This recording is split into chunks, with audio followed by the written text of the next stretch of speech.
long time no see. This is Lane. To give you the quick history, I had to take my old layout down that I made the videos for, and now it's been about 5 years since I had that layout, and I finally am in a situation where I can put up a new one, and I'm also in a new house. We had to sell the old house, and I really like my new house. I've got this nice man cave, which I'm in right now, and the layout's going to be in it.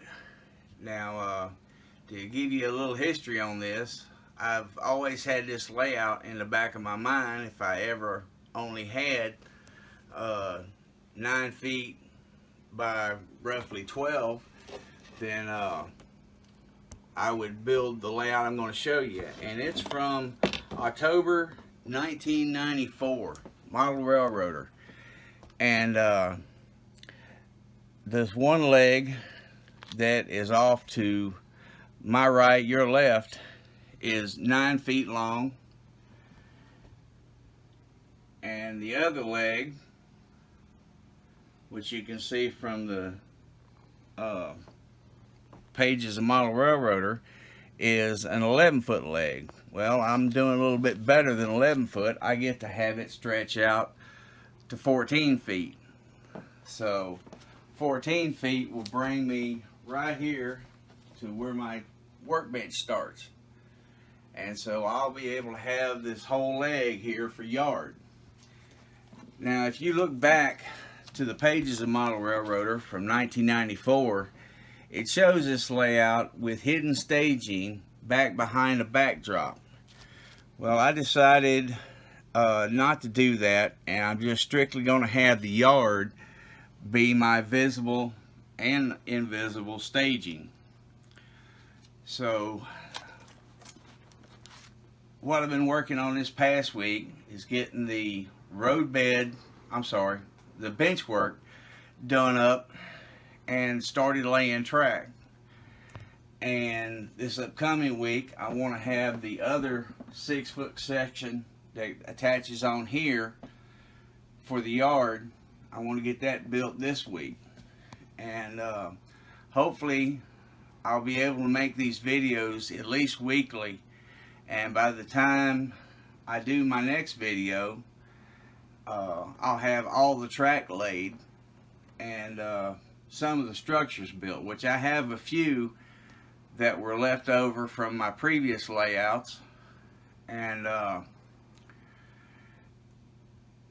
so I got lots of high hopes for this, and I'm trying to do it right,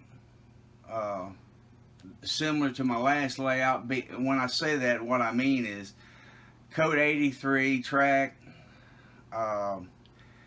Even though it's a small layout, I want it to have a level of realism that is just really exemplary.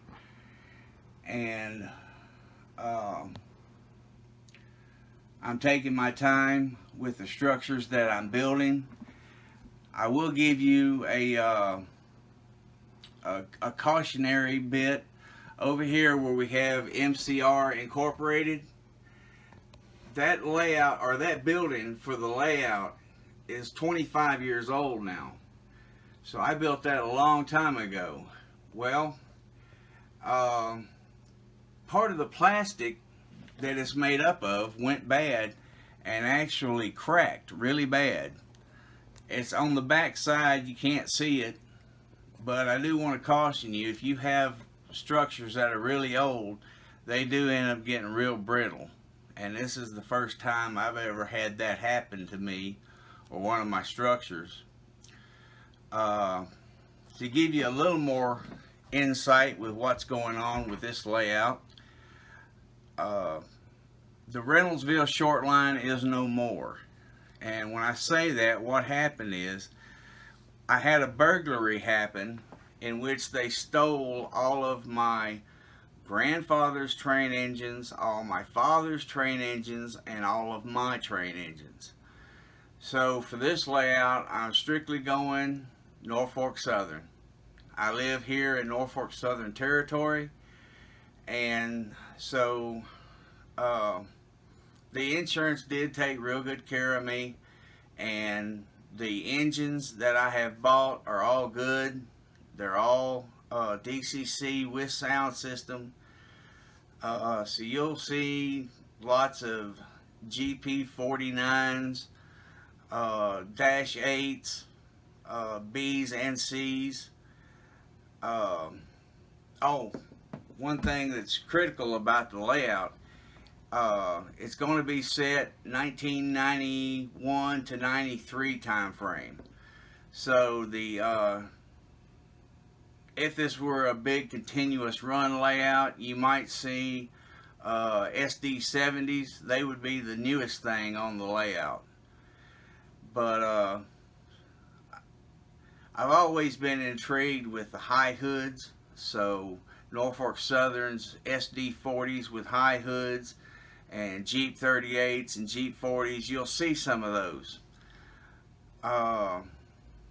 The control system I'm using is Digitrax again. My Digitrax system, I've tested it out. It works great still. No problems there. So I'm using the Code 83 Pico turnouts. Code 83 Flex Track. And good solid wiring. I'm going to use solid core for the bus and for the drops. And I guess that covers about everything that I've got going on. I know this probably sounds rushed, but I wanted to make sure to cover everything. And in the next video I do, like I said, if everything works out right, I'll have my other 6-foot section up. All the tracks should be laid and some of the structures built. So until next time, YouTube land, I'll see you in about a week.